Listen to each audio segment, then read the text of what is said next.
Dr. Elena Martinez stepped through the glass doors of Biogenesis Research Institute on a crisp Monday morning in September, her identification badge swaying against her pristine white lab coat.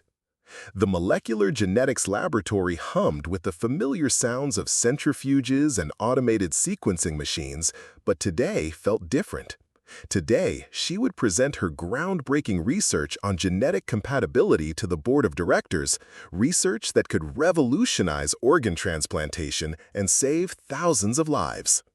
Before we jump back in, tell us where you're tuning in from, and if this story touches you, make sure you're subscribed because tomorrow I've saved something extra special for you.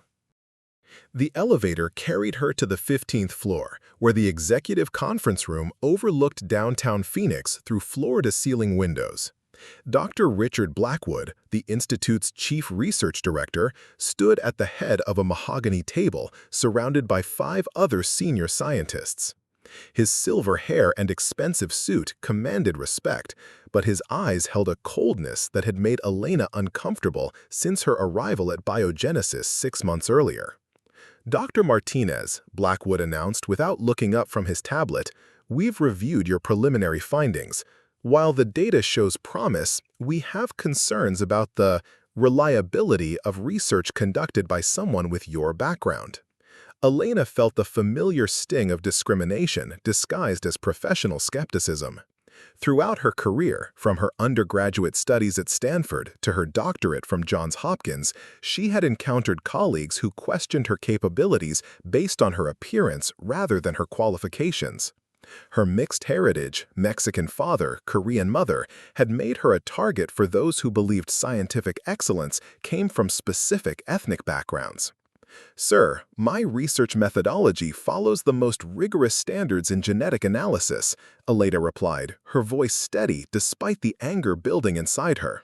"The results speak for themselves, regardless of who conducted the research." Dr. Margaret Walsh, the head of cellular biology, leaned forward with a condescending smile. "Elena, we appreciate your enthusiasm, but genetic research requires a level of sophistication that comes from certain educational traditions. Perhaps you'd be better suited to community health initiatives rather than cutting-edge molecular science." The comment hit like a physical blow. Elena had published 12 peer-reviewed papers, secured $3 million in research grants, and developed a new gene sequencing technique that had been adopted by laboratories worldwide. Her contributions to the field were undeniable, yet here she stood, having her competence questioned because of her ethnicity. The conference room fell silent as Elena processed the casual dismissal of years of hard work. Outside the windows, Phoenix sprawled under the desert sun, a city built by people from every corner of the world who had come seeking opportunity. The irony wasn't lost on her that in a building dedicated to understanding human genetics, she faced discrimination based on the very diversity that made genetic research possible. Dr. James Conner, a recent hire from Harvard, shuffled through Elena's research papers with obvious disdain. "I've seen similar work from established researchers at MIT and Stanford. Perhaps we should collaborate more traditional institutions rather than relying on internal research that may lack proper oversight." Elena's jaw tightened as she recognized the subtle racism embedded in Conner's suggestion.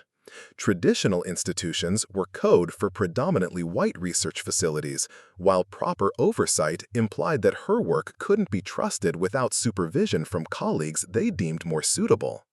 The morning had started with such promise.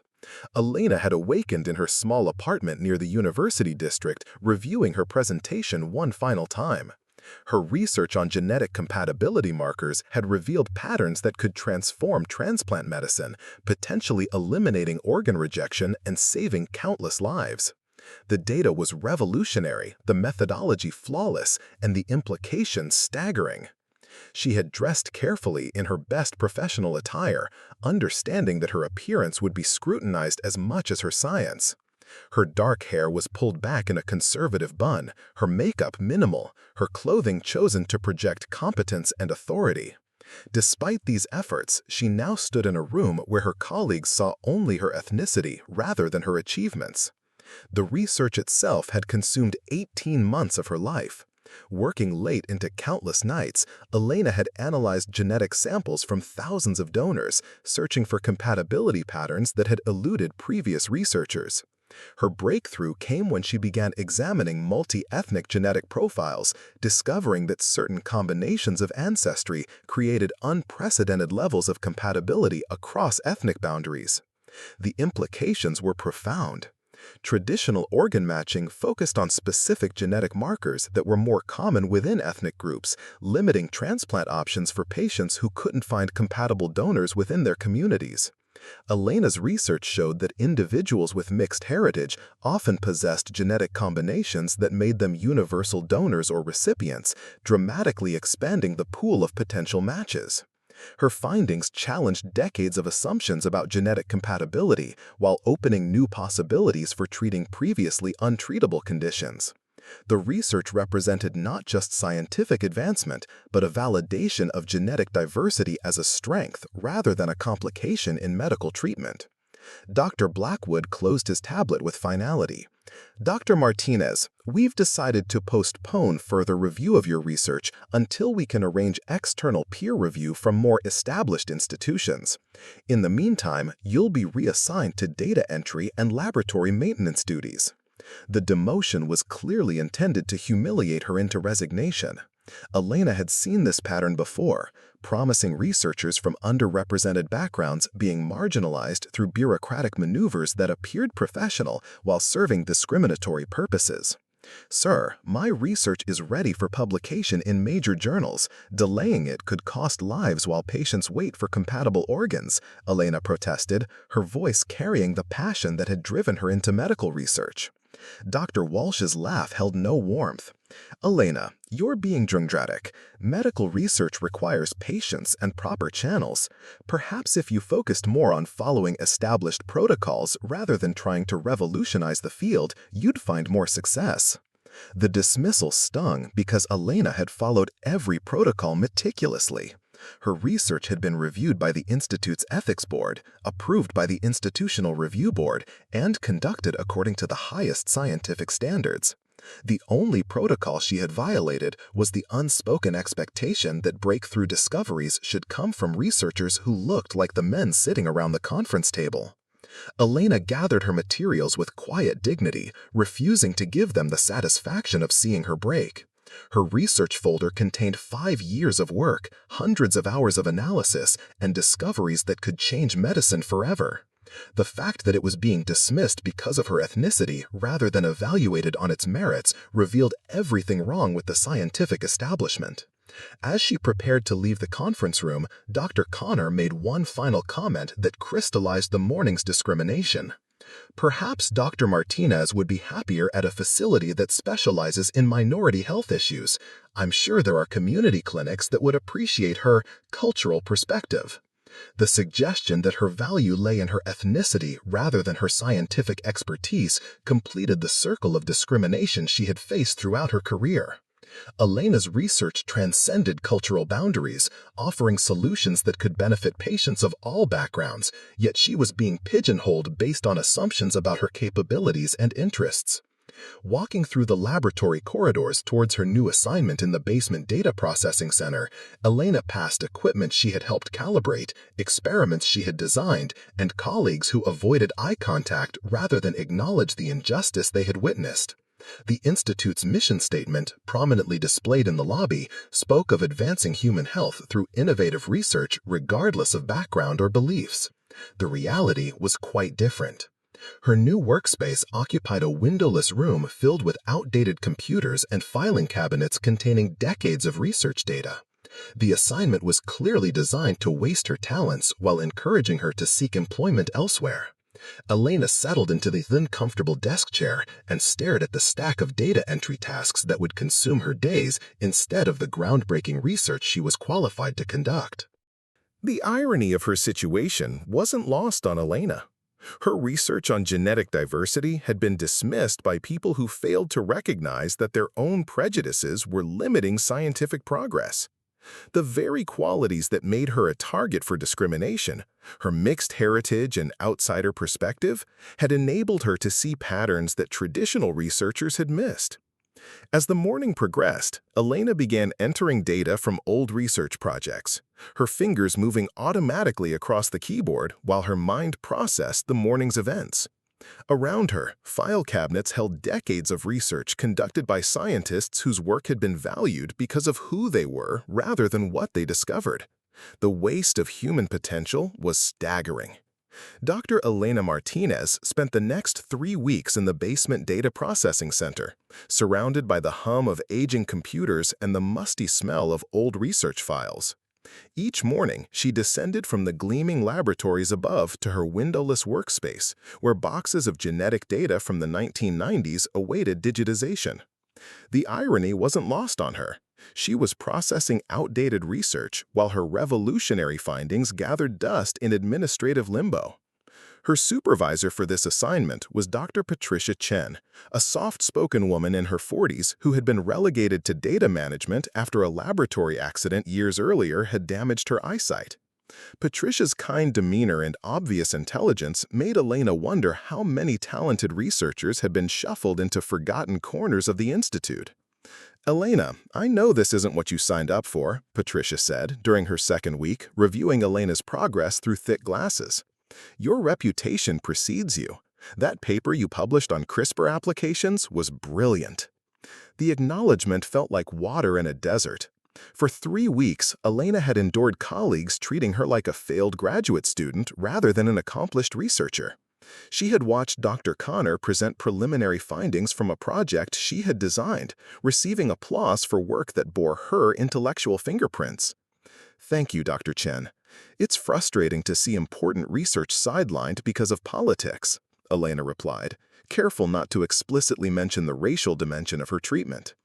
Patricia lowered her voice, glancing toward the doorway. "I've been here 15 years. I've seen promising researchers disappear because they didn't fit the image leadership wanted. Your genetic compatibility research could change everything, but you're threatening people who've built careers on traditional approaches." The conversation revealed layers of institutional dysfunction Elena was only beginning to understand. Biogenesis had been founded by Dr. Harrison Webb, a geneticist whose early work on ethnic-specific disease markers had established the institute's reputation. Webb's research, groundbreaking in the 1980s, had focused on genetic variations within specific populations, leading to targeted treatments for conditions like sickle cell anemia and Tay-Sachs disease. Preparing and narrating this story took us a lot of time, so if you are enjoying it, subscribe to our channel. It means a lot to us. Now, back to the story. Webb's approach had also reinforced scientific thinking that viewed genetic differences as barriers rather than bridges. His protege, Dr. Blackwood, had inherited both the Institute's leadership and its philosophical limitations. Elena's research challenged these fundamental assumptions by demonstrating that genetic mixing created advantages rather than complications. During her lunch breaks, Elena often walked through Phoenix's downtown district, observing the city's remarkable diversity. Street vendors sold Korean barbecue next to Mexican taco trucks, while business professionals of every ethnicity conducted meetings in glass-walled cafes. The genetic diversity that made her research possible was visible everywhere, yet the scientific establishment remained locked in outdated thinking about racial categories. Her apartment building reflected this same diversity.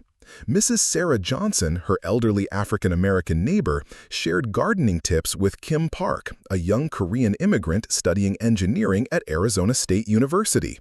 Their children played together in the courtyard while their parents discussed everything from school fundraisers to local politics in a mixture of English, Spanish, and Korean phrases. These interactions reminded Elena that genetic diversity wasn't a laboratory abstraction.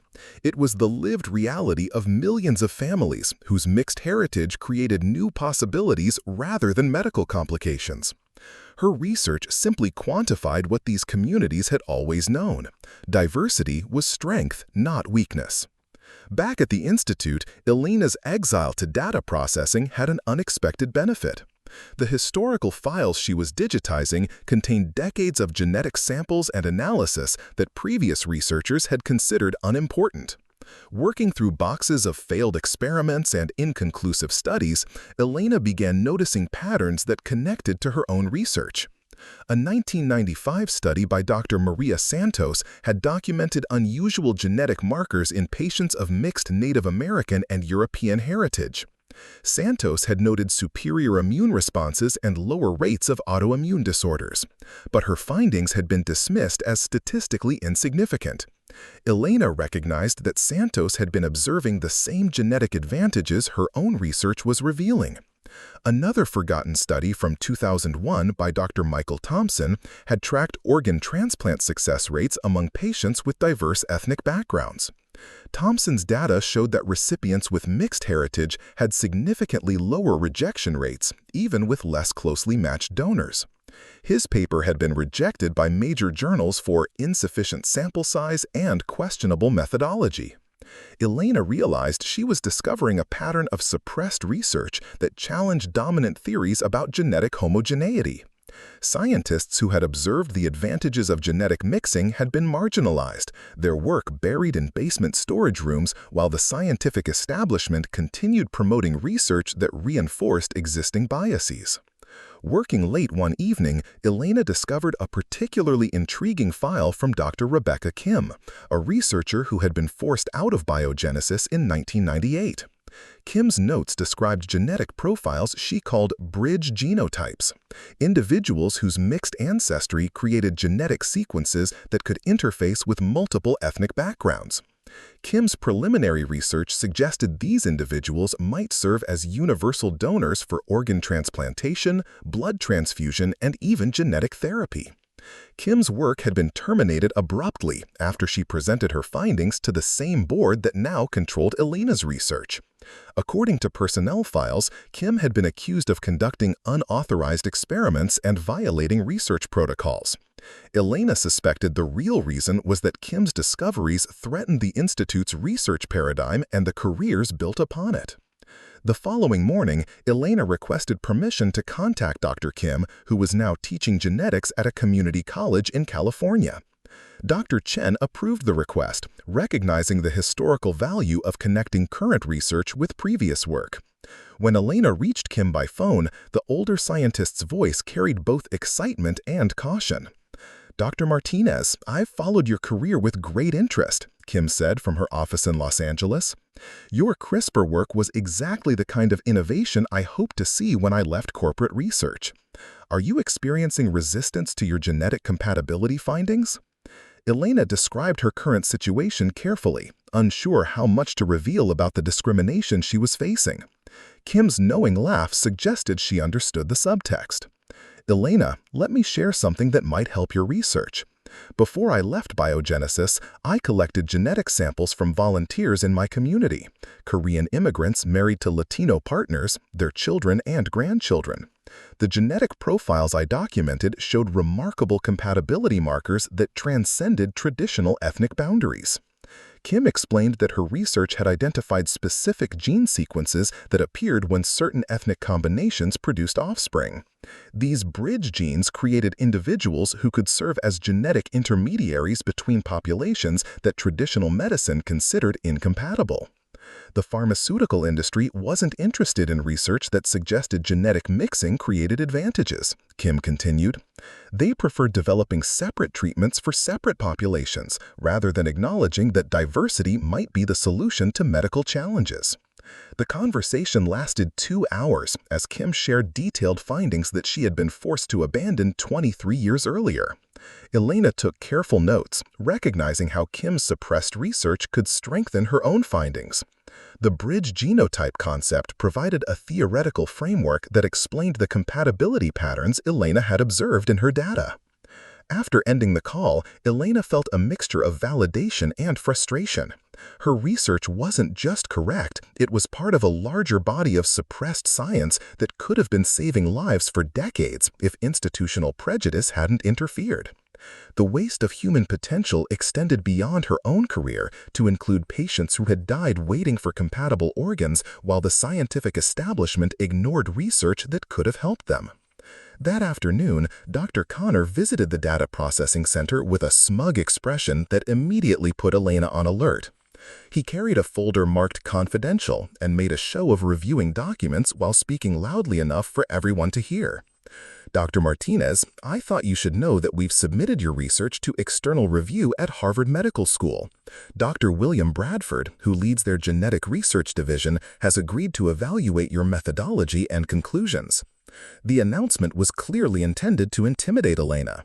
Dr. Bradford was known for his conservative approach to genetic research and his skepticism of studies that challenged established protocols. His review would likely focus on technical minutiae while ignoring the broader implications of Elena's discoveries. "I appreciate the thorough review process," Elena replied diplomatically, refusing to show the anxiety Connor was hoping to provoke. Connor's smile grew wider. "Dr. Bradford expressed particular interest in the genetic samples you used. He wants to verify that your subjects truly represent the ethnic combinations you've claimed. Apparently, there have been questions about researchers embellishing their data to support predetermined conclusions." The accusation of data manipulation was both insulting and dangerous. In the world of scientific research, accusations of fraud could destroy careers permanently, regardless of whether they were proven. Connor was clearly attempting to plant doubt about Elena's integrity while she was unable to defend herself effectively. "My research methodology is documented meticulously," Elena responded, her voice steady despite her anger. "Every sample is properly cataloged with verified genetic heritage through multiple sources. Dr. Bradford is welcome to examine any aspect of my work." After Connor departed, Elena sat alone in her basement workspace, processing the implications of the external review. Bradford's examination would likely focus on discrediting her research rather than evaluating its scientific merit. She needed allies within the scientific community who could provide objective assessment of her work. Elena spent the remainder of the week reaching out to former colleagues and mentors who might offer support during Bradford's review. Dr. Amanda Foster, her doctoral advisor at Johns Hopkins, agreed to provide a letter supporting Elena's research methodology. Dr. James Liu from Stanford, who had collaborated on Elena's CRISPR research, offered to serve as a character witness regarding her scientific integrity. However, Elena's most significant contact came through an unexpected source. Dr. Patricia Chen mentioned that her former colleague, Dr. David Washington, now worked at the National Institutes of Health in their Office of Scientific Integrity. Washington had built a reputation for investigating cases where scientific research had been suppressed or distorted for political reasons.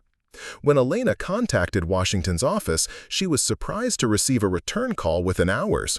Washington's deep voice carried authority and genuine concern about the situation Elena described. "Dr. Martinez, your case isn't isolated. We've been tracking patterns of research suppression that seem to target scientists from underrepresented backgrounds, particularly when their work challenges established paradigms. Your genetic compatibility research fits a concerning pattern." Washington explained that the NIH had received multiple reports about promising research being buried or discredited when it threatened existing commercial interests or challenged institutional biases. Elena's work on genetic diversity advantages could disrupt pharmaceutical markets that profited from developing separate treatments for different ethnic populations. "The review by Dr. Bradford concerns me," Washington continued. "He's conducted several evaluations that have resulted in promising research being discredited on technical grounds while ignoring the broader scientific value. Would you be willing to provide our office with copies of your research files?"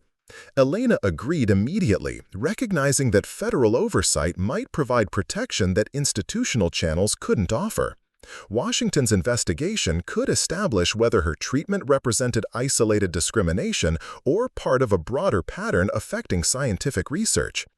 As October arrived in Phoenix, Elena found herself caught between multiple forces that would determine her professional future. Dr. Bradford's review threatened to destroy her credibility, while Dr. Washington's investigation offered potential vindication. Meanwhile, her own research sat in limbo, potentially life-saving discoveries gathering dust while bureaucratic battles raged around her. Walking home through downtown Phoenix as the desert sunset painted the sky in brilliant oranges and purples, Elena reflected on the irony of her situation.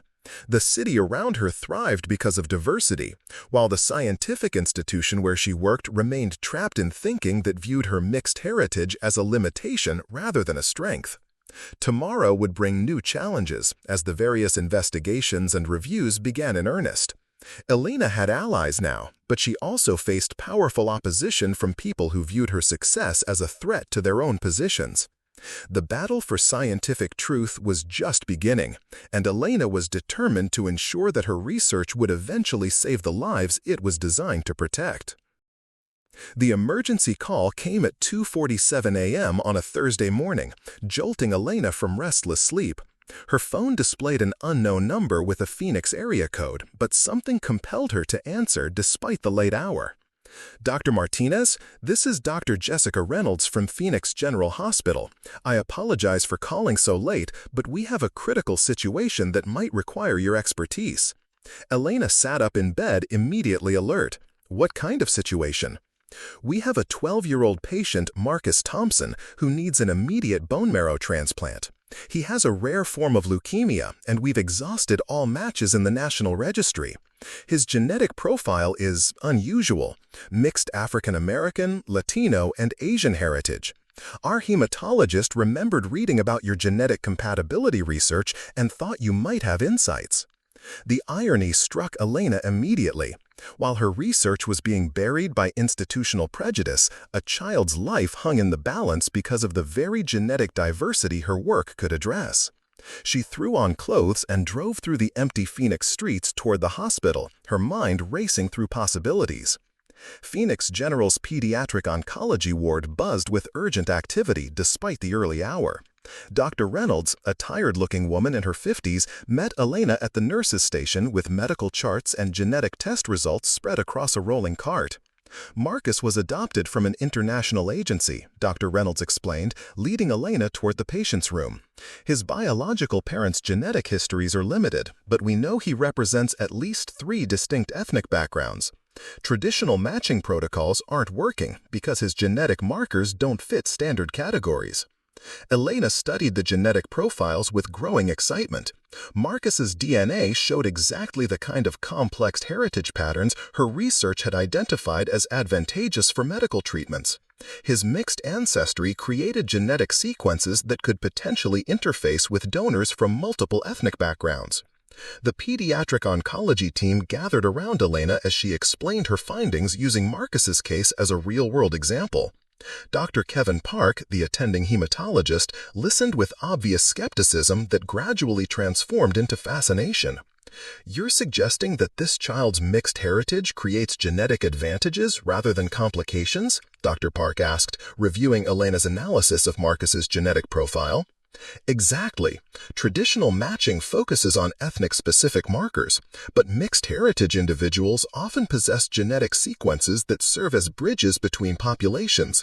Marcus might be compatible with donors who wouldn't match using conventional criteria." Elena spent the next 4 hours working with the hospital's genetic counseling team to identify potential donors using her expanded compatibility criteria. Her approach looked beyond ethnic categories to focus on specific genetic sequences that indicated functional compatibility regardless of ancestral background. The search yielded remarkable results. 7 potential donors emerged from the National Registry when Elena's bridge genotype criteria were applied, including donors whose ethnic backgrounds would traditionally be considered incompatible with Marcus's profile.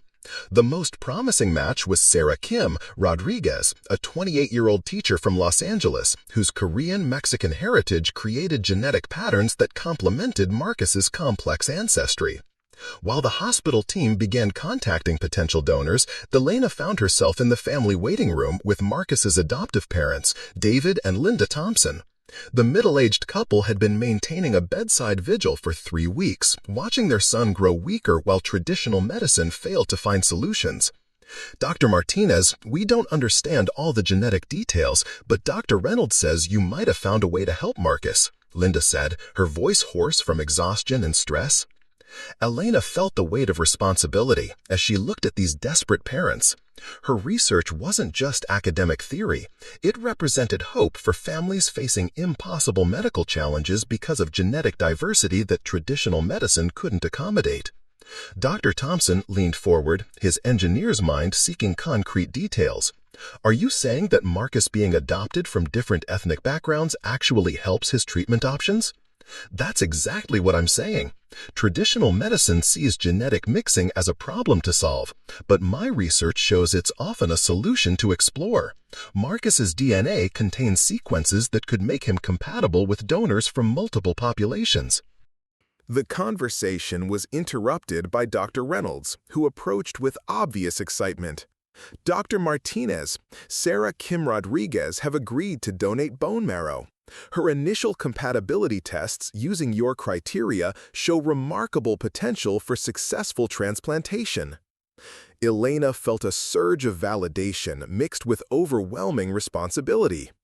If the transplant succeeded, it would provide powerful evidence supporting her research. If it failed, she would bear partial responsibility for a family's tragedy, while her critics would use the failure to discredit her work permanently. The next morning brought unexpected visitors to Elena's basement workspace. Dr. William Bradford had arrived from Harvard, accompanied by 2 research assistants and enough equipment to conduct a comprehensive audit of Elena's research. His stern expression and formal manner suggested this would be more inquisition than scientific review. Dr. Martinez, I trust you understand the seriousness of this evaluation, Bradford began, setting up recording equipment while his assistants arranged documents. Questions have been raised about your methodology, your data sources, and your interpretation of genetic compatibility markers. Elena maintained professional composure despite Bradford's obvious hostility. Dr. Bradford, I welcome a thorough review of my work. Scientific progress depends on rigorous evaluation and peer scrutiny. Bradford's first line of questioning focused on Elena's genetic samples, particularly her claims about subjects with mixed ethnic heritage. He demanded documentation proving that research participants truly represented the ancestral combinations Elena had described in her papers. Dr. Martinez, how can we verify that your subjects accurately represent the genetic diversity you've claimed? Mixed heritage can be difficult to authenticate, and researchers have been known to embellish ethnic backgrounds to support predetermined conclusions. The accusation of fraud hung in the air like poison. Elena provided detailed documentation for every genetic sample, including ancestry verification through multiple sources and independent genetic analysis. Her record-keeping was meticulous, but Bradford's questions suggested he was more interested in finding flaws than evaluating scientific merit. Meanwhile, upstairs in the main laboratory, Dr. Connor was conducting his own investigation into Elena's research. He had requested access to her laboratory equipment, research notes, and computer files, ostensibly to assist Bradford's review.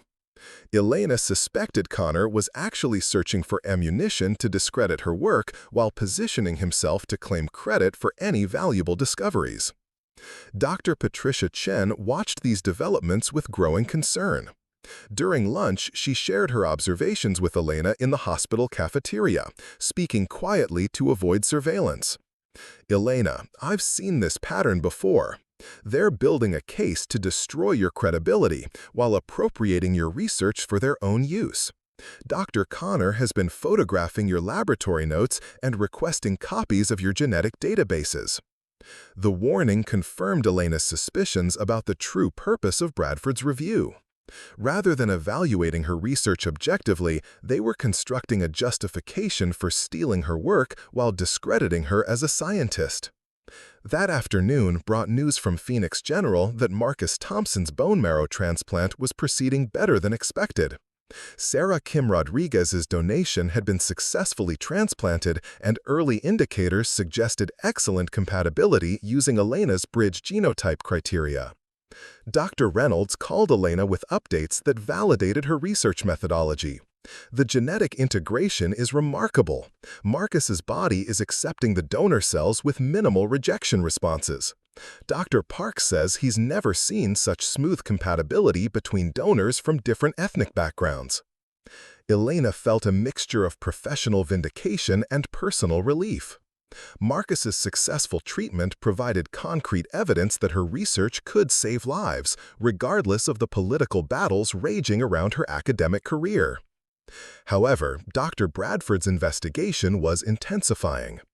He had expanded his inquiry to include Elena's previous publications, research collaborations, and professional relationships. His assistants were contacting Elena's former colleagues, seeking negative testimonials that could undermine her scientific reputation. Dr. Amanda Foster from Johns Hopkins called Elena that evening with disturbing news.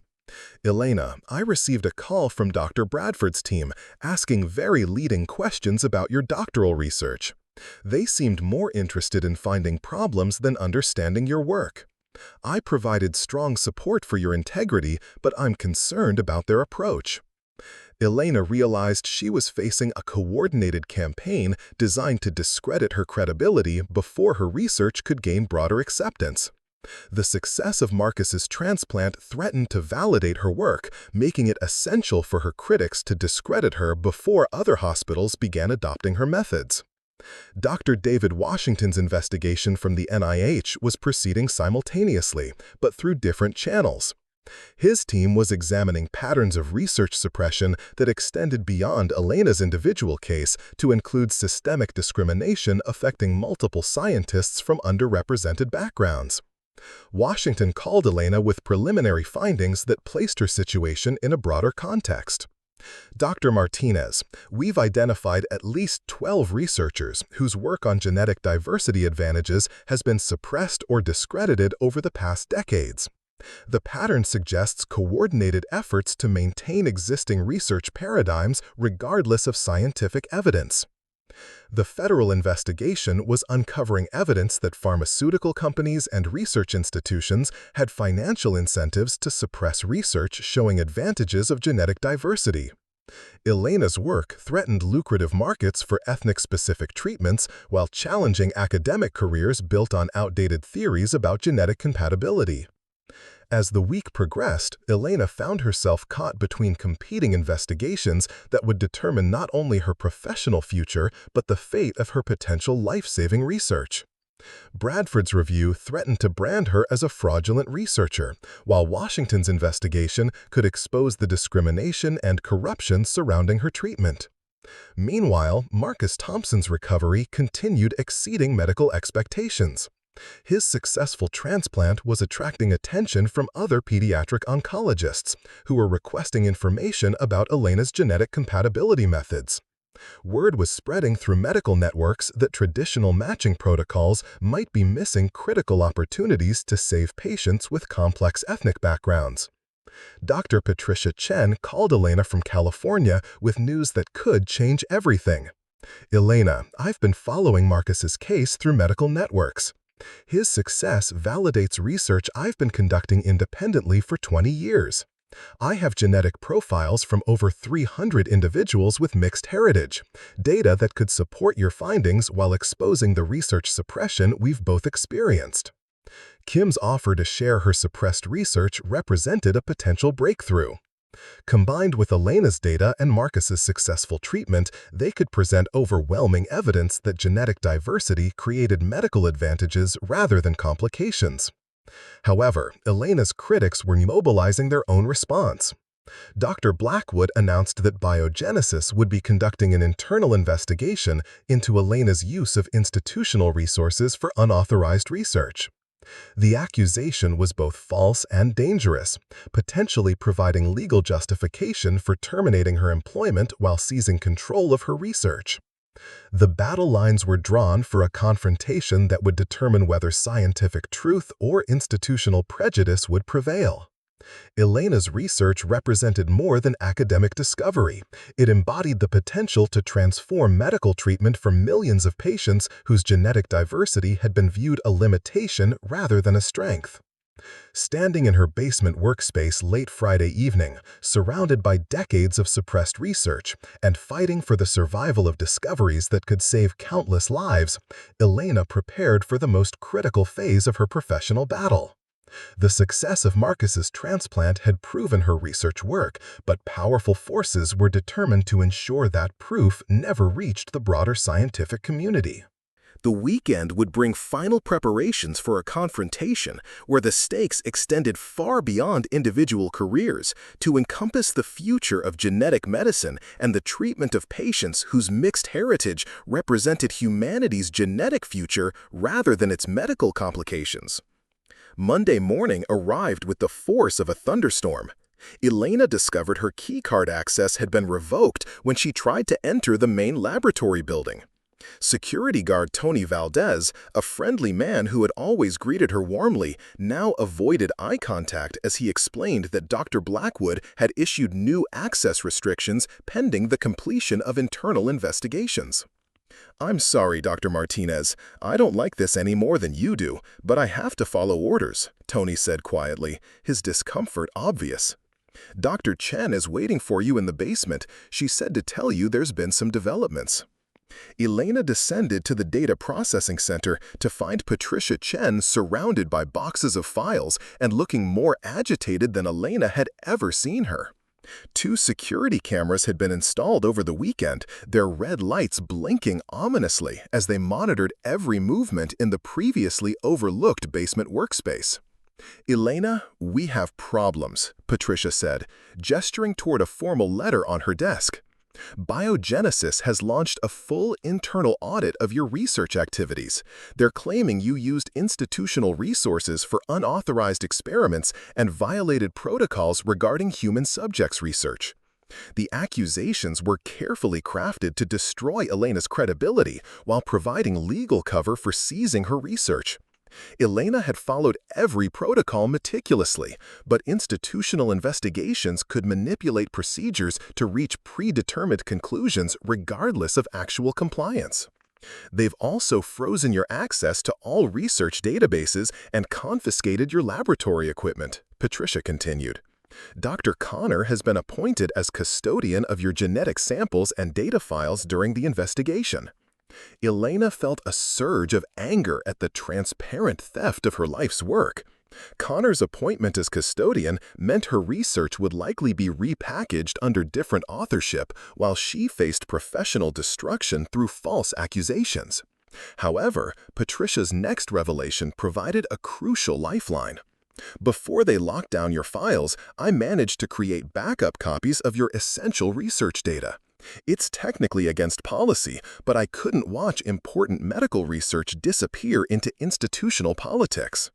Patricia had risked her own career to preserve Elena's work, understanding that the research transcended personal conflicts to represent potential medical breakthroughs. Her courage provided Elena with the resources needed to continue fighting for scientific truth. Meanwhile, Dr. Rebecca Kim was driving from Los Angeles to Phoenix with 20 years of suppressed research data packed in her car. Her decision to support Elena represented a calculated risk that could either vindicate decades of marginalized work or destroy what remained of her academic reputation. Kim's research files contained genetic profiles from over 300 individuals with mixed heritage, detailed analysis of compatibility patterns that traditional medicine had ignored, and correspondence documenting systematic suppression of diversity-positive research findings. Her data could provide the missing piece needed to establish Elena's work as part of a larger scientific paradigm. At Phoenix General Hospital, Marcus Thompson's recovery was exceeding all medical expectations. His successful bone marrow transplant had attracted attention from the American Society of Hematology, whose president, Dr. Maria Gonzalez, was flying in from Chicago to evaluate the case personally. Dr. Jessica Reynolds briefed Elena about the society's interest during a hurried phone conversation. "Dr. Gonzalez has reviewed Marcus's genetic profiles and transplant compatibility data. She's particularly interested in your bridge genotype methodology because it challenges fundamental assumptions about organ and tissue matching." The professional validation from a major medical society could provide crucial support for Elena's research, but it also increased the stakes for her critics. If the American Society of Hematology endorsed her work, it would become much harder for Biogenesis to suppress or discredit her findings. Dr. Bradford's Harvard review was entering its final phase with an intensity that suggested predetermined conclusions. His team had interviewed dozens of Elena's colleagues, former classmates, and research collaborators, seeking any evidence of scientific misconduct or questionable methodology. Dr. James Liu from Stanford called Elena with disturbing news about Bradford's investigation. "Elena, they're not conducting a scientific review, they're building a character assassination. Bradford's team asked me detailed questions about your ethnic background, your family's immigration history, and whether your research might be influenced by personal bias rather than scientific objectivity." The line of questioning revealed the discriminatory foundation underlying Bradford's supposedly objective review. Rather than evaluating Elena's research methodology or conclusions, they were attempting to discredit her based on ethnic background and personal motivations. Meanwhile, Dr. David Washington's NIH investigation was uncovering evidence of systematic corruption within the genetic research community. His team had documented patterns of research suppression that extended across multiple institutions and involved financial relationships between researchers and pharmaceutical companies. Washington called Elena with findings that placed her situation in a shocking context. "Dr. Martinez, we've discovered that Dr. Bradford has received over $2 million in consulting fees from pharmaceutical companies that market ethnic-specific medications. His reviews consistently discredit research that threatens those market segments." The revelation exposed Bradford's conflict of interest while explaining his hostility toward Elena's work. Her research on genetic diversity advantages threatened lucrative markets for treatments designed for specific ethnic populations, making her a financial threat to companies that profited from genetic segregation. Dr. Rebecca Kim arrived in Phoenix that afternoon, carrying file boxes that contained 2 decades of suppressed research. Her meeting with Elena in Patricia Chen's basement office felt like a gathering of scientific rebels planning revolution against institutional orthodoxy. "Elena, I've documented genetic compatibility patterns that prove your bridge genotype theory," Kim announced, spreading genetic charts across the cramped workspace. "These profiles show individuals whose mixed heritage creates genetic sequences that can interface with multiple ethnic populations." Kim's data revealed remarkable patterns that validated Elena's research while extending its implications. Individuals with Korean Latino heritage, like Kim's original subjects, showed genetic markers that could facilitate compatibility with both Asian and Hispanic donor populations. Similar patterns appeared in subjects with African European, Native American Asian, and other mixed ancestries. The pharmaceutical industry buried this research because it suggested that genetic mixing created medical advantages, Kim explained. They preferred developing separate treatments for separate ethnic markets rather than acknowledging that diversity might eliminate the need for population-specific medications. Elena studied Kim's genetic profiles with growing excitement. Combined with her own research and Marcus's successful transplant, they possessed overwhelming evidence that genetic diversity represented medical opportunity rather than complication. However, their collaboration faced immediate threats. Dr. Blackwood had learned about Kim's arrival and issued a cease and desist order prohibiting Elena from conducting any research activities using institutional resources. Security guards were instructed to escort Kim from the building if she attempted to access Biogenesis facilities. That evening brought another crisis that would test Elena's resolve. Dr. Bradford released preliminary findings from his review, distributing a report to major medical journals that characterized Elena's research as methodologically flawed and potentially fraudulent.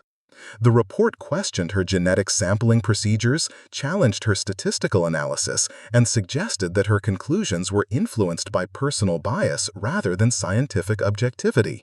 Bradford's report arrived simultaneously at the New England Journal of Medicine, Nature Genetics, and the American Journal of Human Genetics, creating maximum damage to Elena's reputation within the scientific community.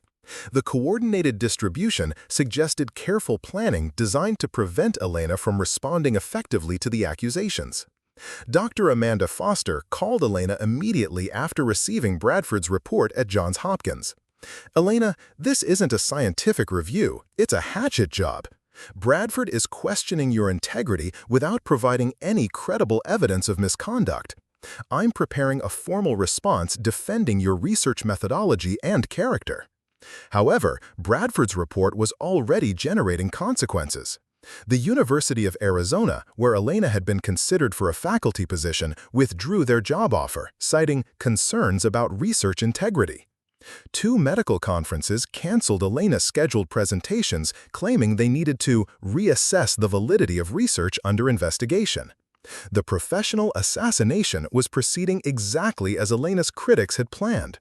Bradford's report provided cover for institutions to distance themselves from Elena while her research remained buried in administrative limbo. Meanwhile, Dr. Maria Gonzalez arrived at Phoenix General Hospital to evaluate Marcus Thompson's case personally. As president of the American Society of Hematology, her assessment would carry enormous weight within the medical community.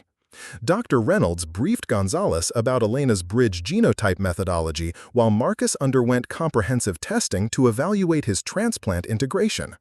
The boy's remarkable recovery provided compelling evidence that genetic diversity created compatibility advantages rather than obstacles. Dr. Reynolds, if Dr. Martinez's research is validated, it could revolutionize transplant medicine, Gonzalez observed while reviewing Marcus's genetic profiles. "We might be overlooking thousands of potential donor matches because our criteria are based on outdated assumptions about ethnic compatibility." Gonzalez's interest represented hope for Elena's research, but it also increased pressure from those determined to suppress diversity-positive findings. If the American Society of Hematology endorsed Elena's work, it would trigger broader scientific examination of genetic diversity advantages. That night, Elena worked late in her apartment, analyzing Kim's historical data alongside her own research findings. The combined data sets revealed patterns that extended far beyond transplant compatibility to include immune system advantages, disease resilience, and genetic resilience that emerged from mixed heritage. Their research suggested that individuals with diverse ethnic backgrounds possessed genetic toolkits that could respond to medical challenges more effectively than genetically homogeneous populations. The implications for personalized medicine, drug development, and treatment protocols were staggering. However, Elena's work was interrupted by disturbing news from Dr. Washington's NIH investigation. Federal investigators had discovered that several researchers whose work supported genetic diversity had faced suspicious career setbacks, funding rejections, and professional marginalization. "Dr. Martinez, we're documenting a pattern of systematic suppression that extends beyond individual bias to include coordinated efforts by pharmaceutical companies and research institutions," Washington explained during a secure phone call. "Your case appears to be part of a broader campaign to maintain genetic segregation in medical research." The federal investigation was uncovering evidence of conspiracy that extended far beyond Elena's personal situation. The suppression of diversity-positive research represented a systematic effort to maintain profitable markets for ethnic-specific treatments while preventing the development of more effective universal approaches. As Tuesday dawned over Phoenix, Elena faced the most critical phase of her battle for scientific truth. Dr. Bradford's report was circulating through medical networks, damaging her reputation, while Dr. Gonzalez prepared to evaluate evidence that could vindicate her research. The success of Marcus Thompson's transplant provided concrete proof that Elena's theories worked in practice, but powerful forces were mobilizing to ensure that proof never reached the broader scientific community. The stakes had escalated beyond individual careers to encompass the future direction of genetic medicine and the treatment of patients whose diversity represented strength rather than limitation. Elena prepared for confrontations that would determine whether scientific truth could overcome institutional prejudice and commercial interests. Her research offered hope for millions of patients, but only if she could survive the coordinated assault on her credibility and protect the discoveries that could transform medical treatment forever. The emergency meeting convened at 6 a.m. in the Phoenix General Hospital conference room, where Dr. Maria Gonzalez had spent the night reviewing Elena's research alongside Marcus Thompson's medical records. The president of the American Society of Hematology had made a decision that would send shockwaves through the medical establishment. Dr. Martinez, I've completed my evaluation of your bridge genotype methodology and its application to Marcus Thompson's case, Gonzalez announced. Your research represents the most significant advancement in transplant compatibility science that I've encountered in 30 years of practice. Elena felt a surge of validation mixed with apprehension. Gonzalez's endorsement would provide crucial professional support, but it would also intensify attacks from those determined to suppress her work. Furthermore, Gonzalez continued, I'm recommending that the American Society of Hematology conduct an emergency review of current transplant matching protocols. Dr. Martinez's research suggests we may be unnecessarily limiting treatment options for thousands of patients with diverse ethnic backgrounds. The announcement meant that Elena's work would receive evaluation by the most prestigious organization in her field, potentially leading to widespread adoption of her bridge genotype methodology. However, it also meant that powerful interests threatened by her research would mobilize maximum opposition. Dr. Jessica Reynolds leaned forward with obvious excitement. Dr. Gonzalez, what timeline are we looking at for protocol review? I'm calling an emergency session of our scientific advisory board for next Friday in Chicago. Dr. Martinez, I want you to present your complete research findings to the nation's leading hematologists. This could change everything. Elena accepted the invitation while recognizing the enormous pressure it represented. She would have one opportunity to present her life's work to the people who could either validate or destroy her scientific career. Meanwhile, at Biogenesis, Dr. Blackwood was conducting crisis management as news of Gonzalez's interest spread through medical networks. His carefully orchestrated campaign to suppress Elena's research was facing unexpected resistance from the broader scientific community. We need to accelerate our timeline, Blackwood told Dr. Connor during an emergency meeting in his office. If the American Society of Hematology endorses Martinez's work, we'll lose control of the narrative completely. Connor nodded grimly. I've been analyzing her research files. The data is actually quite compelling, but we can't allow her to receive credit for discoveries that could undermine our entire research program. Their conversation revealed the true motivation behind Elena's persecution. Biogenesis had built its reputation on research that emphasized genetic differences between ethnic populations, leading to lucrative contracts for developing population-specific treatments. Elena's work threatened to obsolete this entire approach by demonstrating that genetic mixing created advantages rather than complications. What about Bradford's review? Blackwood asked, consulting his calendar. Can we use that to discredit her before the hematology presentation? Bradford is prepared to release his final report tomorrow, but there are complications. The NIH investigation has uncovered his financial relationships with pharmaceutical companies. His credibility is becoming a liability. The men realized they were facing a more sophisticated opposition than they had anticipated. Elena's supporters had assembled evidence of systematic corruption while building professional alliances that could protect her from institutional retaliation. At her apartment that evening, Elena worked with Dr. Rebecca Kim to prepare for the Hematology Society presentation. Kim's historical data provided crucial context for Elena's findings, while documenting decades of suppressed research that supported genetic diversity advantages. Elena, we need to frame this presentation carefully, Kim advised, while organizing genetic charts that illustrated compatibility patterns across ethnic boundaries. The medical establishment has invested heavily in genetic segregation approaches. Your research threatens billions of dollars in pharmaceutical revenues. Elena understood the economic dimensions of her scientific battle. The pharmaceutical industry had developed separate drug lines for different ethnic populations, creating market segments that generated enormous profits. Her research suggested that genetic diversity often eliminated the need for population-specific treatments. The bridge genotype patterns you've identified could revolutionize personalized medicine, Kim continued. Instead of developing dozens of ethnic-specific treatments, we could create universal therapies that work across genetic backgrounds. Their collaboration was producing insights that extended far beyond transplant compatibility to encompass fundamental questions about human genetic diversity and medical treatment. The implications were staggering for everything from drug development to disease prevention.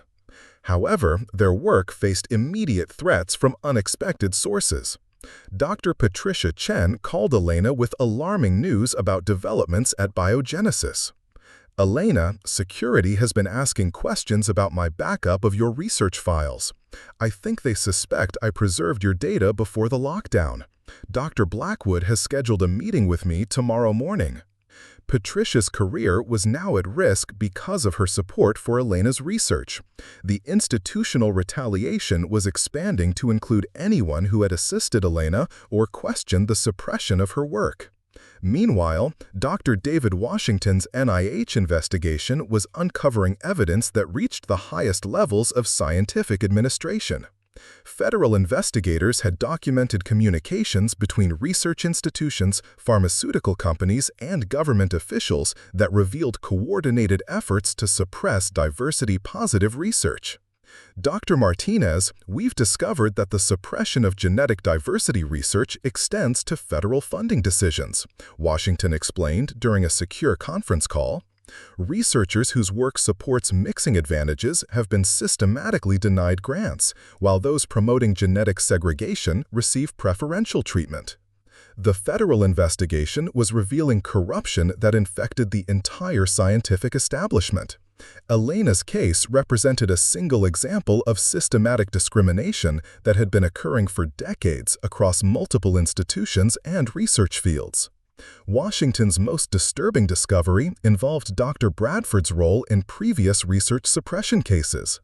We've identified at least 8 researchers whose careers were destroyed after Bradford conducted similar reviews. The pattern suggests coordinated efforts to eliminate scientists whose work threatened established paradigms. Elena realized she was facing an opponent who had perfected the art of destroying scientific careers through manufactured scandals and procedural manipulation. Bradford's attack on her research followed a proven template that had silenced previous challenges to genetic orthodoxy. The next morning brought Dr. Bradford's final report, distributed simultaneously to major medical journals and research institutions worldwide.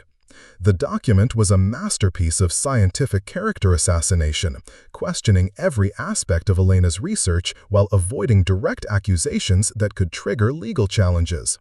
Bradford's report characterized Elena's genetic sampling as potentially unreliable and her statistical analysis as questionable. He suggested that her conclusions reflected researcher bias rather than objective scientific findings, implying fraud without making explicit accusations. Most damaging was Bradford's claim that her bridge genotype theory lacked theoretical foundation in established genetic science. He dismissed decades of supporting research as anecdotal, while ignoring the successful application of Elena's methodology in Marcus Thompson's treatment. The report's distribution triggered immediate consequences across the medical community. 3 major hospitals canceled consultations with Elena about implementing her compatibility testing methods. 2 medical schools withdrew invitations for her to speak about genetic diversity research. However, Bradford's report also generated unexpected backlash from scientists who recognized its biased methodology. Dr. Amanda Foster organized a counter-response signed by 47 genetics researchers who challenged Bradford's conclusions and defended Elena's scientific integrity. Dr. Bradford's review violates basic standards of peer evaluation, Foster wrote in a letter published simultaneously in Nature Genetics and the New England Journal of Medicine. His assessment appears motivated by institutional bias rather than scientific objectivity. The public defense of Elena's work by prominent researchers created cracks in the united front that had been assembled against her. Some scientists were beginning to question whether the attacks on Elena represented legitimate scientific concerns or systematic discrimination. Meanwhile, Marcus Thompson's continued recovery was providing real-world validation of Elena's research that proved more convincing than any theoretical argument. His successful transplant had attracted attention from pediatric oncologists worldwide who were requesting information about bridge genotype methodology. Dr. Park at Phoenix General reported remarkable developments in Marcus's treatment. The genetic integration is unprecedented. Sarah Kim Rodriguez's bone marrow has adapted to Marcus's system with virtually no rejection responses. Dr. Martinez's compatibility criteria identified a match that traditional protocols would have missed completely. The medical success was generating pressure for broader adoption of Elena's methods regardless of political opposition. Hospitals were beginning to recognize that Elena's research could save patients who couldn't be helped using conventional approaches. Dr. Gonzalez called Elena with updates about preparations for the Hematology Society presentation. "Elena, I want you to know that several board members have expressed concerns about the controversy surrounding your research. We're facing pressure to cancel your presentation." The professional societies were being influenced by the same forces that had orchestrated Elena's persecution at Biogenesis. However, Gonzalez was prepared to resist this pressure based on the scientific merit of Elena's work. "I've reviewed your research methodology personally, and it's absolutely sound," Gonzalez continued. "The attacks you're facing appear to be motivated by factors other than scientific validity. I'm going to ensure that you have the opportunity to present your findings regardless of political opposition."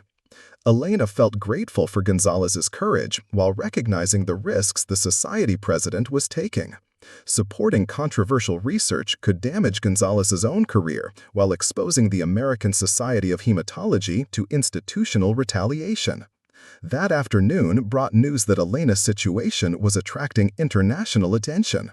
Dr. Hiroshi Tanaka from the Japanese Society for Genetic Medicine had read about Elena's research and Marcus's successful treatment through medical networks. "Dr. Martinez, your bridge genotype research addresses problems we've encountered in Japan with organ transplantation for mixed heritage patients.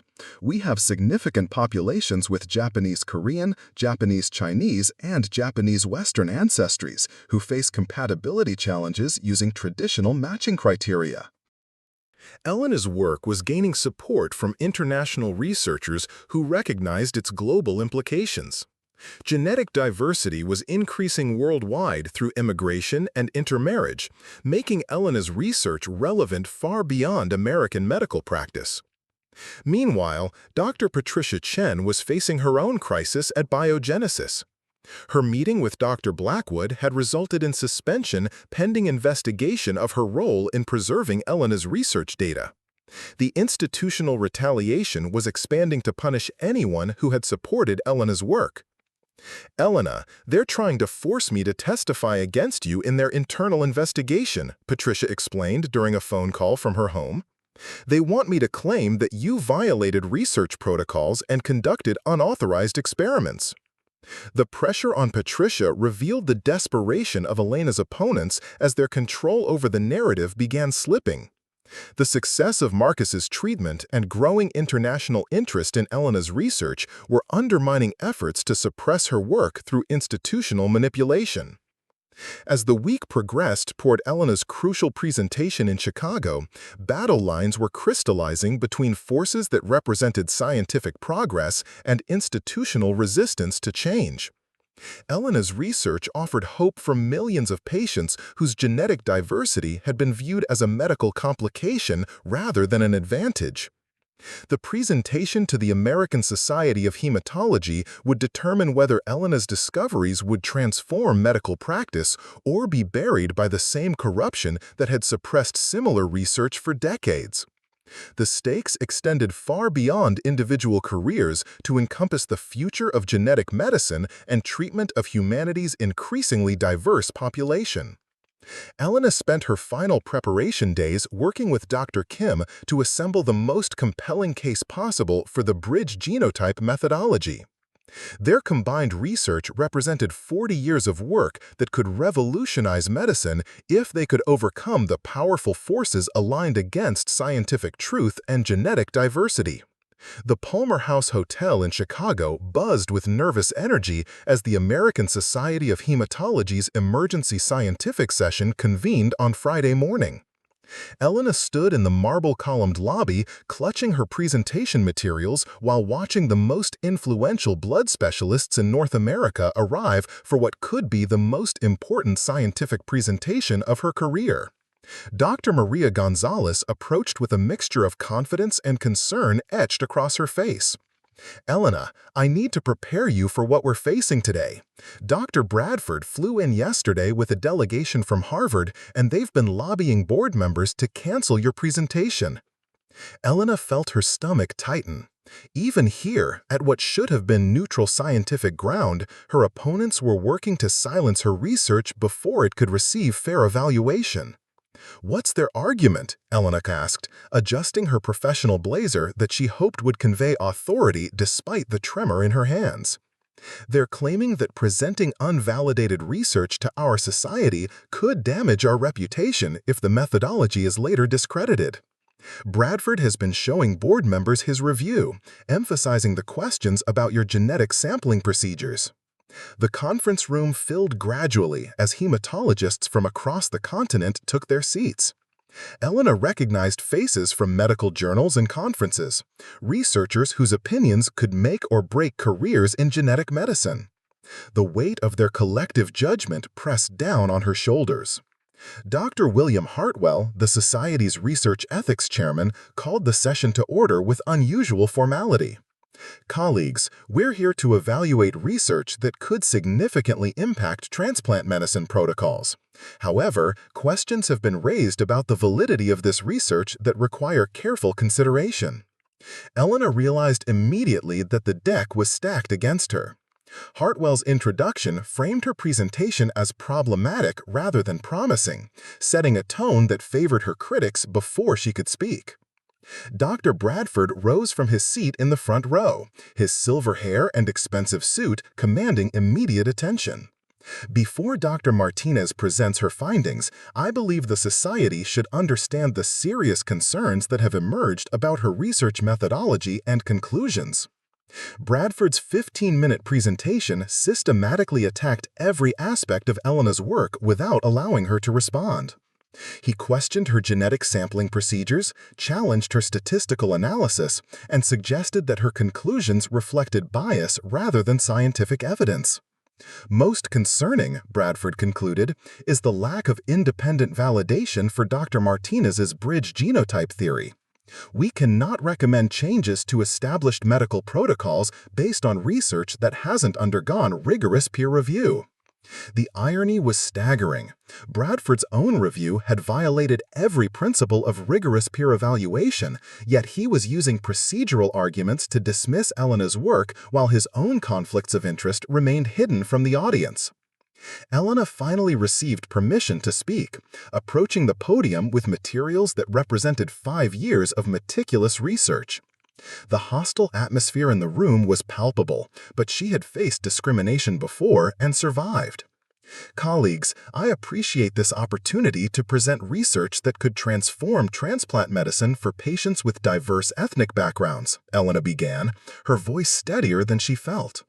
"Rather than defending my methodology against unsubstantiated accusations, I'd like to show you real results from real patients." Elena's strategy was to lead with Marcus Thompson's case, providing concrete evidence that her research worked in practice regardless of theoretical debates. She displayed his genetic profile alongside Sarah Kim Rodriguez's donor compatibility data, showing how bridge genotype analysis had identified a successful match that traditional protocols would have missed. This 12-year-old patient received a life-saving bone marrow transplant because bridge genotype methodology recognized compatibility patterns that conventional matching criteria couldn't detect, Elena explained, displaying medical charts that documented Marcus's remarkable recovery. The room's atmosphere shifted as Elena presented hard medical data rather than theoretical arguments. Several hematologists leaned forward with obvious interest as she explained how genetic diversity created compatibility advantages rather than obstacles. Dr. Susan Chang from UCLA raised her hand with the first question. Dr. Martinez, can you explain the specific genetic mechanisms that create these bridge compatibility patterns? Elena launched into a detailed explanation of how certain gene combinations that emerged from mixed ethnic heritage created genetic sequences that could interface with multiple population backgrounds. Her answer demonstrated a deep understanding of molecular genetics that impressed even skeptical audience members. However, Dr. Bradford interrupted with obvious agitation. Dr. Martinez is presenting isolated case study data as proof of broad theoretical claims. One successful transplant doesn't validate an entire methodology, especially when the patient's ethnic background cannot be independently verified. The accusation that Elena had fabricated Marcus's genetic heritage crossed a line that even Bradford's allies found uncomfortable. Dr. Gonzalez intervened immediately. Dr. Bradford, are you suggesting that Dr. Martinez falsified medical records? That's a serious accusation that requires substantial evidence. Bradford backtracked slightly.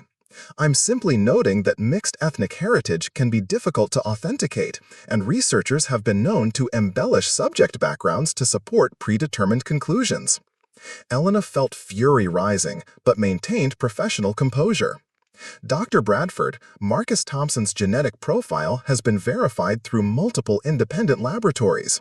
His adoptive parents provided extensive documentation of his biological heritage, and genetic analysis confirms mixed African American, Latino, and Asian ancestry. Dr. Rebecca Kim had traveled from Los Angeles to attend the presentation, sitting in the back row with genetic charts that documented 20 years of suppressed research. Her presence provided moral support while representing validation from another scientist who had faced similar persecution. Elena continued her presentation by explaining how Kim's historical research supported the bridge genotype theory. Dr. Kim documented compatibility patterns in mixed heritage populations throughout the 1990s, but her work was suppressed because it challenged established paradigms about genetic homogeneity. The revelation that Elena's research built upon previous suppressed work added historical context that some board members found compelling. Dr. Patricia Williams from Johns Hopkins asked about the scope of research suppression. Dr. Martinez, are you suggesting that valuable medical research has been systematically ignored because it contradicted existing theories? Elena seized the opportunity to expose broader patterns of discrimination. Dr. Williams, federal investigators have documented multiple cases where research supporting genetic diversity advantages was suppressed or discredited. The pattern suggests coordinated efforts to maintain existing paradigms regardless of scientific evidence. Bradford stood abruptly, his face flushed with anger. These conspiracy theories are exactly why serious institutions question Dr. Martinez's judgment. She's attributing professional criticism to discrimination rather than acknowledging legitimate scientific concerns.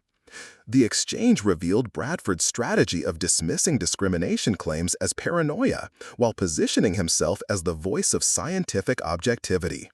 However, his emotional reaction suggested he felt threatened by exposure of his own role in research suppression. Dr. Gonzalez maintained control of the session while allowing robust debate about Elena's findings. Let's focus on the scientific merit of the research rather than speculating about institutional motivations.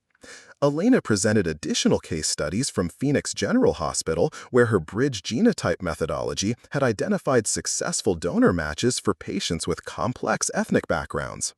The cumulative evidence was becoming difficult for critics to dismiss. Dr. James Morrison from the Mayo Clinic asked the crucial question that could determine Elena's professional future. Dr. Martinez, what would be required to validate your methodology through broader clinical trials? The question represented potential acceptance of Elena's research while acknowledging the need for additional evidence. Elena had prepared extensively for this moment. Dr. Morrison, I propose a multi-center clinical trial involving 12 major transplant centers across North America. We would apply bridge genotype analysis to patients who haven't found compatible donors using conventional matching, documenting success rates and long-term outcomes. The proposal offered a path forward that could satisfy scientific rigor requirements while advancing Elena's research toward broader acceptance. Several board members nodded approvingly at the structured approach to validation. However, Dr. Bradford made one final attempt to derail Elena's presentation. Before this society endorses experimental protocols, we should note that Dr. Martinez is currently under investigation for research misconduct at her home institution. Perhaps we should await the outcome of that investigation before making commitments. The accusation was designed to undermine Elena's credibility at the crucial moment when board members were considering her proposal. However, Dr. Gonzalez had prepared for this tactic. Dr. Bradford, the NIH has informed our society that Biogenesis's investigation appears to be retaliatory rather than substantive. Federal investigators have found no evidence of research misconduct by Dr. Martinez. Bradford's strategy collapsed as his accusations were revealed as unsubstantiated. The room's atmosphere shifted decisively in Elena's favor as board members recognized the coordinated nature of attacks against her research. Dr. David Washington entered the conference room during the final discussion phase, his federal credentials immediately commanding attention. His presence signaled that Elena's case had attracted government oversight that could protect her from institutional retaliation. "Ladies and gentlemen, I apologize for interrupting your proceedings," Washington announced. "However, I wanted to inform this society that our investigation has uncovered evidence of systematic suppression of genetic diversity research, including attacks on Dr. Martinez's work that appear to violate federal discrimination statutes." Washington's intervention transformed the political dynamics of the presentation. Board members realized they were witnessing not just scientific debate, but potential federal prosecution of research suppression. Supporting Elena's work became a matter of legal compliance rather than academic preference. The session concluded with Dr. Gonzalez calling for formal board deliberation about Elena's proposal for multi-center clinical trials. The vote would determine whether Elena's research gained legitimacy within the medical establishment or remained marginalized by institutional prejudice. During the lunch break, Elena found herself surrounded by researchers who had remained silent during the contentious presentation but now expressed private support for her work. Dr. Chang from UCLA was particularly encouraging. "Elena, your research addresses problems we've encountered with Asian American patients who have mixed heritage. Traditional matching protocols often fail because they assume genetic homogeneity within ethnic categories." Similar comments from other researchers revealed that Elena's work resonated with practical problems that transplant specialists encountered regularly. Her theoretical insights matched real-world medical challenges that conventional approaches couldn't address effectively. However, Elena also overheard conversations that revealed ongoing resistance to her research. Some board members worried about the professional risks of endorsing controversial work, even if it was scientific sound. Institutional politics competed with scientific merit in ways that disappointed Elena's idealistic view of medical research. The afternoon session focused on formal deliberation about Elena's clinical trial proposal. Board members debated practical concerns about funding, institutional participation, and protocol design, while Elena waited anxiously for decisions that would determine her professional future. Dr. Bradford made final arguments against approving Elena's proposal, emphasizing risks to the society's reputation if her research was later discredited. His presentation revealed desperation as his carefully orchestrated campaign against Elena crumbled under federal scrutiny. The voting process was conducted by secret ballot to protect board members from retaliation regardless of their decisions. Elena watched nervously as ballots were collected and counted by neutral society staff. Dr. Gonzalez announced the results with obvious satisfaction. The board has voted 14-3 to approve Dr. Martinez's proposal for multi-center clinical trials of bridge genotype methodology. We will work with participating institutions to design protocols that meet the highest scientific standards. Elena felt overwhelming relief, mixed with determination to prove that the board's confidence was justified. The vote represented vindication of her research while creating opportunities to demonstrate its value through rigorous clinical testing. However, the victory also meant that Elena's opponents would intensify their efforts to discredit her work before clinical trials could validate her methodology. The battle for scientific truth was entering a new phase where the stakes were higher and the opposition more determined than ever. 6 months after the Chicago presentation, Elena stood in her new laboratory at the University of Arizona Medical Center, watching research assistants analyze genetic samples from the largest transplant compatibility study in medical history. The multi-center clinical trial approved by the American Society of Hematology had exceeded all expectations, with 12 major hospitals documenting remarkable success rates using bridge genotype methodology. The transformation in Elena's professional status felt surreal. From basement data entry to directing a federally funded research program represented a journey that few scientists could imagine. Her laboratory occupied an entire floor of the medical center's genetics building, equipped with state-of-the-art sequencing technology and staffed by researchers recruited from top institutions worldwide. Dr. Rebecca Kim had accepted Elena's invitation to serve as co-principal investigator for the clinical trials, finally receiving recognition for 20 years of suppressed research. Their collaboration was producing discoveries that extended far beyond transplant medicine to encompass fundamental questions about human genetic diversity and medical treatment. Elena, the latest data from Boston Children's Hospital is remarkable, Kim announced, entering the laboratory with results that would reshape pediatric medicine. Your bridge genotype analysis identified compatible bone marrow donors for 7 children who had been considered untreatable using conventional matching criteria. The clinical trial results were validating Elena's research beyond her most optimistic projections. Hospitals across North America were documenting success rates that challenged every assumption about genetic compatibility and ethnic boundaries in medical treatment. Meanwhile, the consequences of Elena's vindication were reverberating through institutions that had attempted to suppress her work.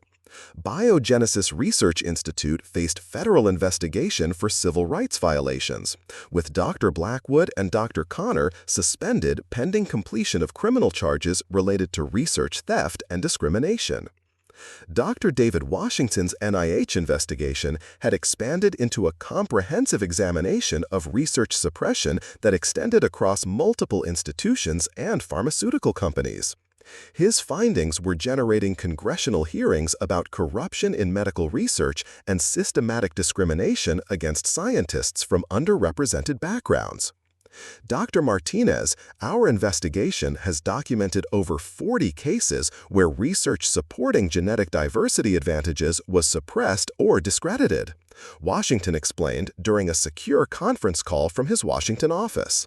The pattern represents one of the most extensive scientific conspiracies in federal jurisdiction. The federal case was building toward criminal prosecutions that could result in prison sentences for researchers and executives who had violated civil rights statutes while suppressing potentially life-saving medical research. Elena's personal battle had exposed institutional corruption that reached the highest levels of scientific administration. Dr. Bradford's Harvard Medical School review had been formally retracted by the New England Journal of Medicine after editors discovered his undisclosed financial relationships with pharmaceutical companies. His career was effectively over, with criminal charges pending for fraud and conspiracy related to research suppression activities. However, Elena's greatest satisfaction came from medical successes that demonstrated the human impact of her research. Marcus Thompson, now 13 years old and completely healthy, had become the poster child for bridge genotype methodology. His successful transplant had inspired hundreds of families facing similar medical challenges. Dr. Martinez, Marcus wants to show you something, Linda Thompson said during their quarterly follow-up appointment at Phoenix General Hospital. The boy, now vibrant and energetic, had prepared a science fair project about genetic diversity that won first place in his school's competition. I wanted other kids to understand that being mixed isn't a problem, Marcus explained, displaying charts that illustrated how genetic diversity created medical advantages. My project shows that differences make us stronger, not weaker. Elena felt tears forming as she realized that her research had given Marcus not just physical health, but pride in the genetic heritage that had once been viewed as a medical complication. The boy's confidence represented triumph over prejudice that extended far beyond scientific circles.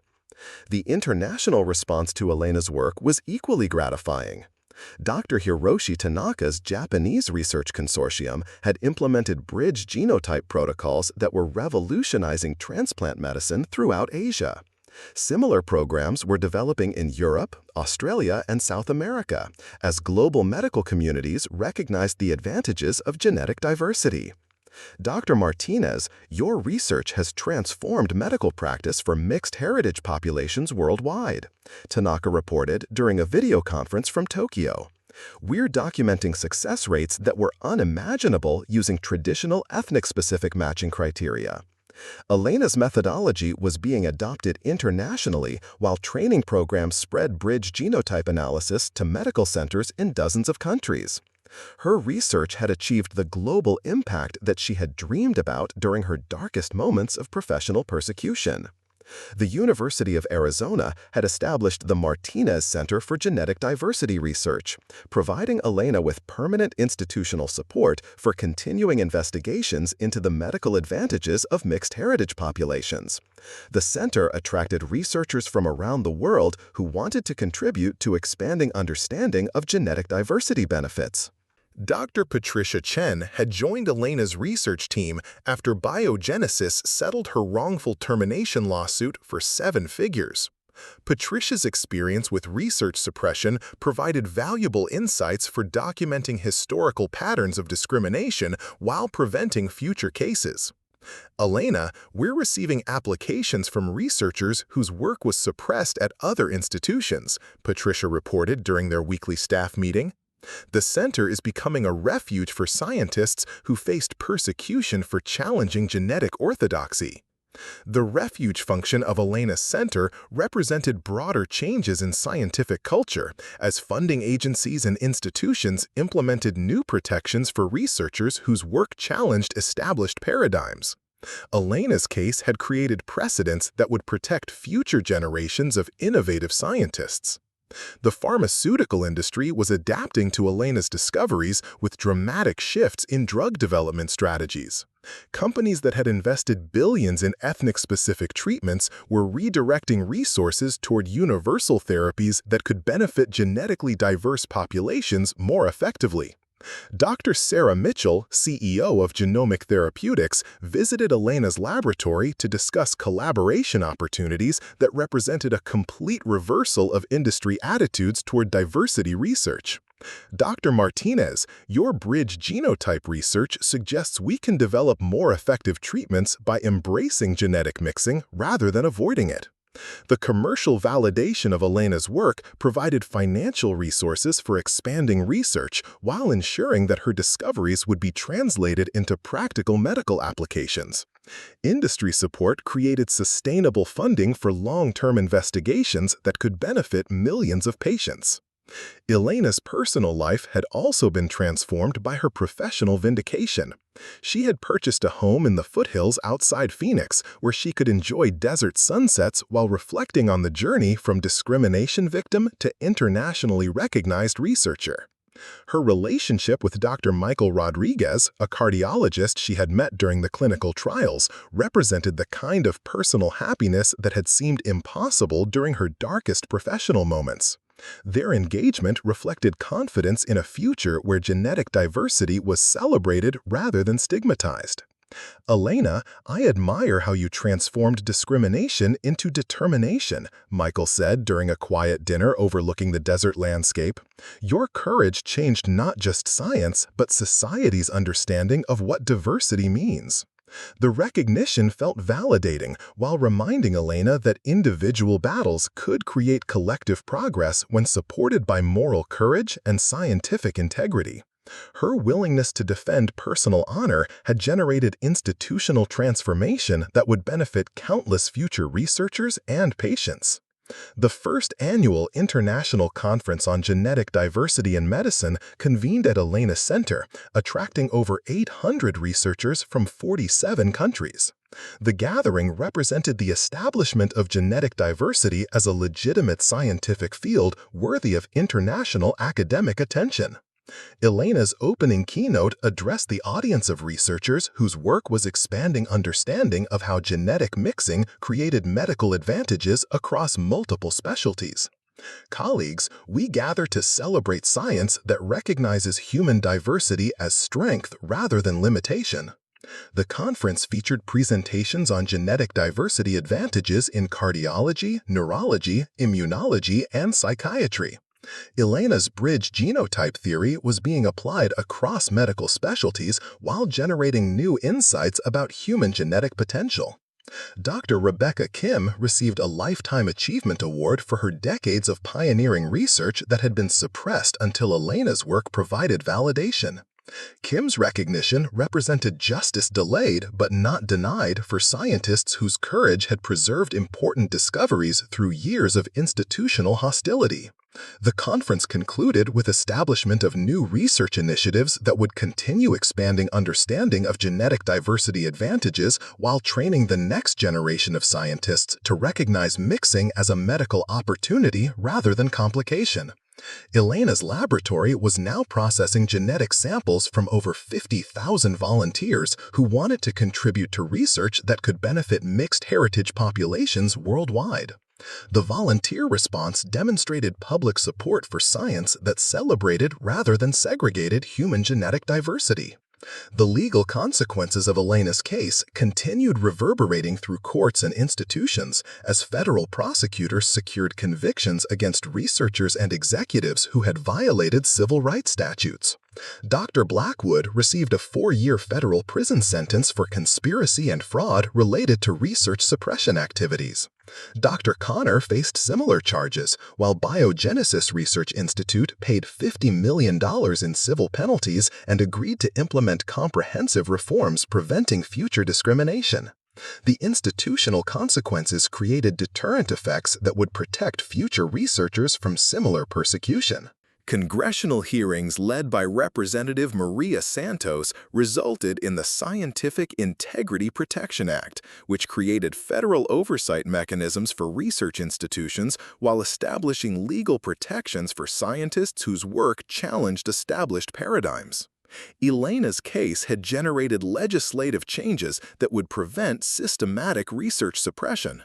As evening settled over the Arizona desert, Elena stood in her laboratory watching the final genetic analysis runs of a day that had produced discoveries about human genetic potential that would have been unimaginable just 2 years earlier.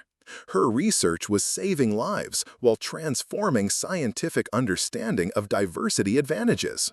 The worn shoes that had carried her through discrimination and vindication now walked paths between laboratory stations where researchers from every ethnic background collaborated on expanding knowledge that benefited humanity's genetic future.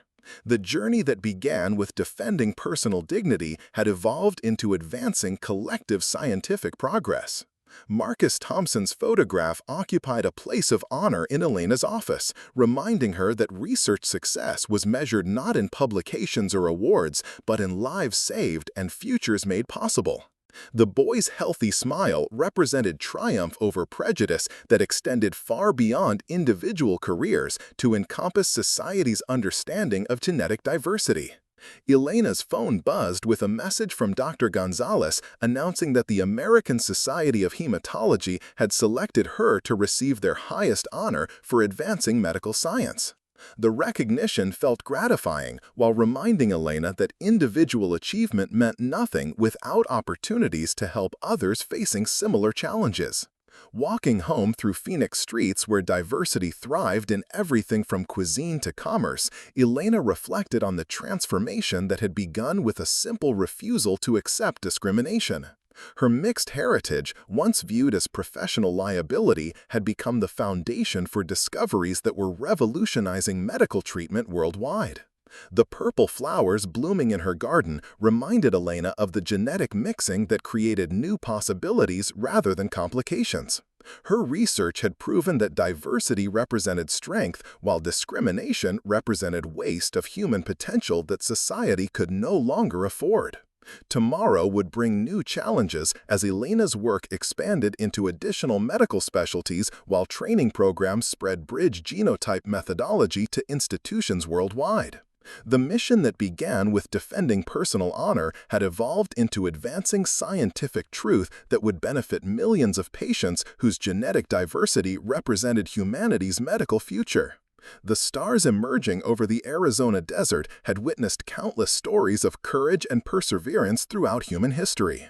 Elena's journey from discrimination victim to internationally celebrated researcher would inspire future generations of scientists whose diverse backgrounds would continue expanding understanding of human genetic potential and medical possibility. Up next, you've got two more standout stories right on your screen. If this one hits the mark, you won't want to pass these up. Just click and check them out. And don't forget to subscribe and turn on the notification bell so you don't miss any upload from us.